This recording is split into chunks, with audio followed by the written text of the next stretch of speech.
اعوذ باللہ من الشیطان الرجیم بسم اللہ الرحمن الرحیم اللہم صلی علی سیدنا محمد وعلی آل محمد صلی اللہ علیہ وسلم۔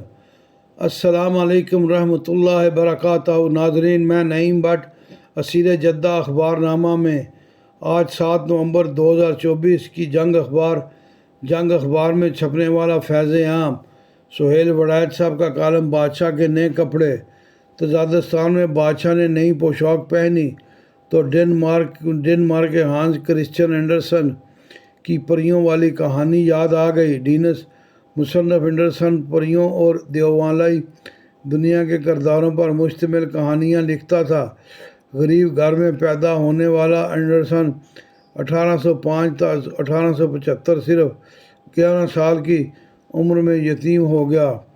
غربت کی زندگی دیکھنے والے اس شہر آفاق ادیب کی مشہور برطانوی ناول نگار چارلس ڈکنز سے بھی ملاقات ہوئی۔ اینڈرسن نے بادشاہ کے نئے کپڑے نامی کہانی میں ایک بادشاہ کا قصہ لکھا ہے جس کے پاس 2 دھوکے باز پہنچے اور دعویٰ کیا کہ وہ جولاہے ہیں اور اپنے فن میں اس قدر طاق ہیں کہ بادشاہ کا ایسا لباس تیار کریں گے جو صرف عقل مندوں کو نظر آئے گا، اور یہ نظر نہ آنے والا لباس ایسا ہوگا کہ ہر کسی کو بادشاہ عقل مند ترین لگے گا۔ اس کہانی کا بادشاہ بھی دنیا بھر کے دوسرے بادشاہوں کی طرح خود کو سب سے زیادہ عقل مند سمجھتا تھا اور سب پر یہ ثابت کرنا چاہتا تھا کہ لباس کا انتخاب اس کے عقل مند ہونے کی دلیل ہے۔ دربار عام کا دن آیا تو دھوکے باز بادشاہ کے پاس آئے، اسے جھوٹ موٹ کا لباس پہنایا اور یوں لفظوں کی خیالی دنیا کا خیالی لباس پہنے بادشاہ عوام کے دیدار کے لیے پہنچ گیا۔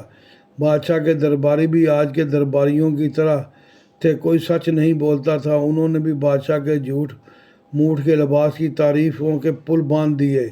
بادشاہ شاداں فرحاں تھا، جیلی جولاہے اکڑے پھر رہے تھے، مگر ایک معصوم بچے سے جو درباری آداب سے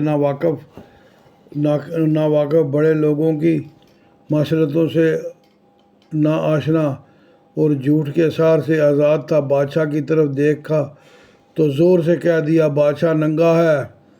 کہانی تو بس اتنی سی ہے کہ عقل مند درباری جیلی جولاہے اور احمق بادشاہ کے ننگے پن کو بھی لباس اور پوشاک گردانتے ہیں، جبکہ معصوم اور بیوقوف سچ بولتے ہیں اور ننگے کو ننگا ہی کہتے ہیں۔ صدیاں گزر گئیں، آج کے بادشاہ یا حکمران بھی اسی مصنوعی دنیا میں رہتے ہیں جہاں اینڈرسن کا بادشاہ رہتا ہے۔ وہی آنکھوں میں دھول جھونکنے کی کوشش اور وہی سچ سے دوری اور جھوٹ کا سہارا۔ تزادستان کا بادشاہ تو پہلے ہی بہت طاقتور تھا، اس کی پرانی پوشاک بھی اختیارات سے مزین تھی، لیکن کہیں سیاہ پوش منصفوں کو غلط فہمی ہو گئی تھی کہ وہ شہرت کے گھوڑے پر سوار ہو کر بادشاہ کے منصوبے ناکام بنا دیں گے، اس کے انتخابات کو دھاندلی زدہ قرار دے کر بابا منصف کو عملی بادشاہ بنا دیں گے۔ مگر وہ جنرل آصف نواز کا یہ قول بھول گئے کہ جس کی چھوٹی انگلی یا پنجابی میں چیچی کے اشارے سے 6 لاکھ مسلح آدمی ادھر سے ادھر ہو جائیں، اس کی بادشاہت کو چیلنج کرنا فی الحال ممکن نہیں۔ اور پھر وہی ہوا جو طاقت کے کھیل میں ہوتا ہے، سیاہ پوش منصف کہیں کے نہ رہے، نہ عہدے ملے، نہ اختیارات رہا، نہ حکومت بدلنے کے خواب پورے ہوئے اور نہ ہی وہ ہیرو بن سکے۔ سیاہ پوش منصف نام کے تو شاہ تھے، مگر طاقت کے کھیل میں پیادے جیسی حکمت عملی بھی نہ دکھا سکے۔ آج صورتحال یہ ہے کہ بادشاہ اختیارات کے نئے کپڑے پہن چکا ہے، اس وقت وہ طاقت کے نصف النہار پر ہے۔ پہلے اسے کبھی عدلیہ، کبھی اپنے گھر اور کبھی کپتان سے خطرہ محسوس ہوتا تھا کہ یہ سارے اس کی بنائی ہوئی عمارت کو توڑنا چاہتے تھے، مگر اس نے سب کو شکست دے ڈالی۔ توسیع اور توثیق کے چکروں سے نکل کر وہ طاقت کے سنگھاسن پر پوری قوت سے براجمان ہے۔ کہتے ہیں کہ طاقت اور اختیارات آ جائے تو ذمہ داریاں بھی بڑھ جاتی ہیں۔ آج سے بادشاہ کا نیا دور شروع ہے۔ سب سے بڑا سٹیک ہولڈر وہ خود ہے۔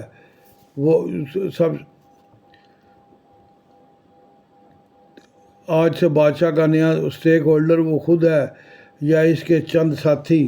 اب اسے ریاست کی ساری منصوبہ بندی کرنی پڑے گی، اور اگر وہ سیاست سے تائب رہا اور پرانے مہروں کے ساتھ ہی کھیلنے پر اصرار کیا تو کوئی نہ کوئی بچہ اسے ننگا کہہ دے گا۔ اب تزادستان کی خرابیوں اور خوبیوں کا سب سے بڑا ذمہ دار وہ ہے، نونی یا پیلے نہیں۔ انہوں نے تو اختیارات کی سنہری تاروں والی پوشاک پہنا کر اپنے ہاتھ کاٹ ڈالے ہیں۔ اب جو کرنا ہے بادشاہ نے کرنا ہے۔ بادشاہ کا پہلا چیلنج سیکورٹی ہے۔ بلوچستان اور پختونخوا میں ہر روز کے انسانی نقصانات بہت بڑا چیلنج بن گئے ہیں۔ بادشاہ کو نئے سرے سے اس معاملے پر سوچنا ہوگا۔ 75 سال کی بلوچستان جنگ میں مسلسل فوجی آپریشن حالات کو خراب سے خراب تر کر رہے ہیں۔ افغانستان سے آنے والے خطرات بڑھ رہے ہیں۔